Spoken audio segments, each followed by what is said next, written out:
Hi చిన్నారి పిల్లలు, మీకోసం మీ ఫ్రెండ్ మళ్ళీ ఇంకొక కథతో పొడుపు కథతో మీ ముందుకు వచ్చేసింది. నా పేరు శృతి. మీరు నేను చెప్పే కథలు మంచి మంచి విషయాలు వినాలనుకుంటున్నారా? అయితే నా ఛానల్ని సబ్స్క్రైబ్ చేసుకోండి. మీరు తెలుసుకున్నది మీ ఫ్రెండ్స్తో షేర్ చేసుకోండి. ఈరోజు మనం నెమలి నక్క కథ గురించి తెలుసుకుందాము. ఓకేనా? Ready friends? అనగనగా ఒక అడవిలో ఒక నెమలి ఒక నక్క ఉండేవి. నెమలి చాలా అందంగా ఉంటుంది కదా. అది ఒక చెట్టు పైన నివాసం ఏర్పరచుకుంది. అయితే అదే అడవిలో ఉన్న నక్కకు ఎప్పటి నుండో ఆ నెమలిని తినేయాలని ఉంది. అయితే ఒకరోజు నెమలి చెట్టు పైన కూర్చొని ఉంది. చుట్టూ ఏ జంతువులు లేని సమయం చూసుకుని మెల్లగా చెట్టు కిందికి వెళ్ళింది నక్క. నక్క చెట్టు ఎక్కలేదు కదా, కాబట్టి ఎలాగైనా సరే ఆ నెమలినే క్రిందకు రప్పించాలని అనుకుంది. అలా అనుకుని, నెమలి బావా, నువ్వు చెట్టు పైన ఎందుకు కూర్చున్నావు? ఇందాకే అడవిలోని జంతువుల మధ్యన ఒక ఒప్పందం కుదిరింది. ఏ జంతువు మరో అల్ప జంతువుని వేటాడి చంపరాదని, పెద్ద చేపలు చిన్న చేపలను తినకూడదని, పెద్ద జంతువులు చిన్న జంతువులను తినకూడదని తెలుసా అంది నక్క. అప్పుడు నెమలి ఏమందో తెలుసా?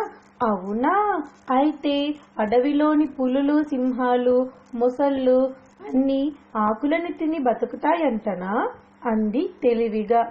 అయినా నక్క తగ్గకుండా అలా ఎలా చెప్పగలవు నువ్వు అన్నది.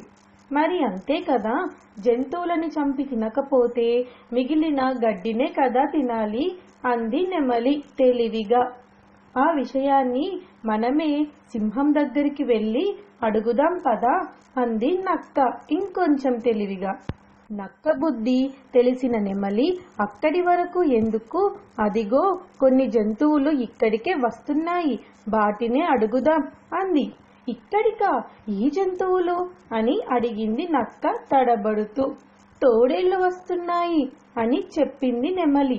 అప్పుడు నక్క అమ్మో తోడేళ్లా అంటూ భయపడి పారిపోబోయింది.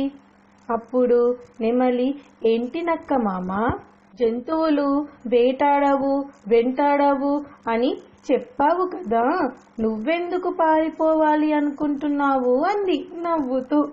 ఏమో, అసలు ఈ వార్త ఆ తోడేళ్ల వరకు చేరిందో లేదో అని అనేసి అక్కడి నుండి పారిపోయింది. చూసారా ఫ్రెండ్స్, ఏ సమయంలోనైనా నిగ్రహం కోల్పోకుండా వివేకంతో వ్యవహరించే వారిని ఆపదలు చుట్టుముట్టవు అని ఈ కథ ద్వారా నెమలి మనకు చెప్పింది. సో ఫ్రెండ్స్, ఈ కథ మీకు నచ్చింది కదా. ఇప్పుడు మిమ్మల్ని ఒక పొడుపు కథ అడగబోతున్నాను.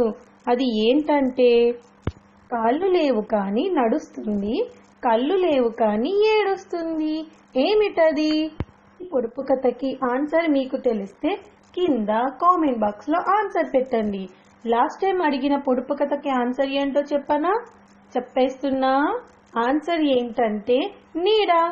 సో ఫ్రెండ్స్, ఇలాంటి పొడుపు కథలు ఇంకా వినాలనుకుంటున్నారా? అయితే నా ఛానల్ని సబ్స్క్రైబ్ చేసుకోండి. మళ్ళీ ఇంకొక కథతో పొడుపు కథతో త్వరలో మీ ముందుకు వచ్చేస్తుంది మీ శృతి. బాయ్ పిల్లలు.